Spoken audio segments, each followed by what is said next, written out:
सभी छात्र छात्राएं ध्यान दें। प्रत्यावर्ती धारा से संबंधित कुछ परिभाषाएं आपको बताई गई थी, जिसमें आपको महत्तम मान या शिखर मान बताया गया। इसमें लिखा है एसी के एक चक्र में धारा के अधिकतम मान को या वोल्टेज के अधिकतम मान को हम इसका आयाम या शिखर मान कहते हैं। इसी प्रकार से आवर्तकाल की परिभाषा बताई गई थी। एसी का मतलब प्रत्यावर्ती धारा चक्र है।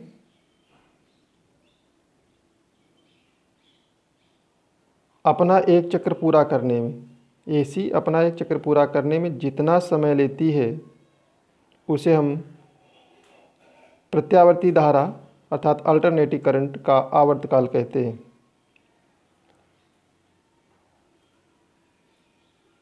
और इसे कैपिटल टी से प्रदर्शित करते हैं, टी बराबर 2π/ω। आवृत्ति सेम डेफिनेशन है आपको जो फर्स्ट ईयर में बताई गई है कि प्रति सेकेंड चक्करों या कंपनों की संख्या आवृत्ति कहलाती है।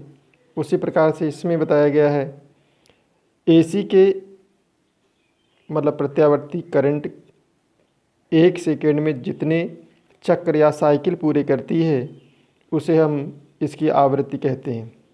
इसे एफ से प्रदर्शित करते हैं और आवृत्ति आवर्तकाल का व्युत्क्रम होती है, इसलिए एफ बराबर 1/t बराबर ω/2π।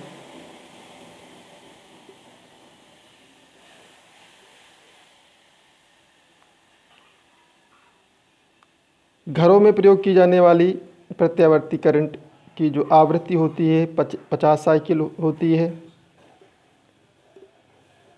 50 साइकिल पर सेकेंड, या इसका दूसरा यूनिट होता है हर्ट्ज।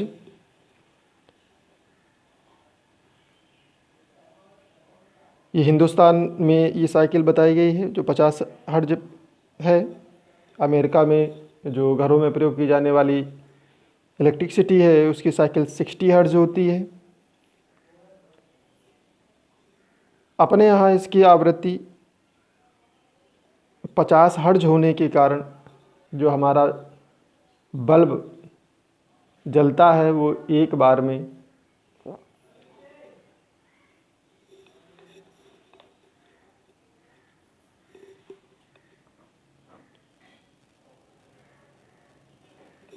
ये एक चक्र पूरा होता है इससे। तो धारा उच्चतम हुई। ठीक से बना देते हैं।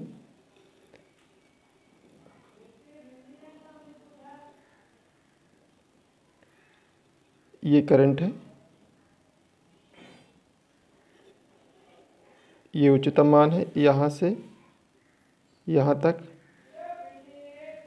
I0।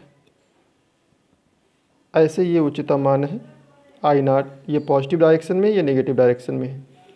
तो ये स्टार्ट हुई, ये 0 हो गई, ये फिर उच्चतम हुई, फिर ये 0 हो गई। तो मतलब एक साइकिल में बल्ब 2 बार जला और 2 बार बुझा। और करंट की जो आवृत्ति बताई गई है अपने यहाँ 50 हर्ट्ज है। मतलब एक सेकेंड में 50 चक्र इसी प्रकार के पूरे करती है। तो ये एक सेकेंड में जो बल्ब है वो 100 बार जलता है और 100 बार बुझता है। इसलिए हमें दृष्टि निर्बंधता की वजह से ये दिखाई नहीं देता। अब आइए जो मेन बात है वो इसके औसत मान की है। औसत मान बताया गया है एक पूरी साइकिल के लिए प्रत्यावर्ती धारा का औसत मान 0 होता है। क्यों 0 होता है? क्योंकि ये पहली आधी साइकिल में धनात्मक दिशा में चलती है, ये पॉजिटिव डायरेक्शन है, ये आपका नेगेटिव डायरेक्शन है, पॉजिटिव और फिर उतना ही नेगेटिव। तो ही यहाँ पर बताया गया है क्योंकि धारा पहली आधी साइकिल के लिए एक दिशा में तथा दूसरी आधी साइकिल के लिए विपरीत दिशा में बहती है। अब इसके मान आपको बताए गए हैं। यहाँ पर बताया गया है, किंतु आधी साइकिल के लिए इसका औसत मान हम ज्ञात कर सकते हैं।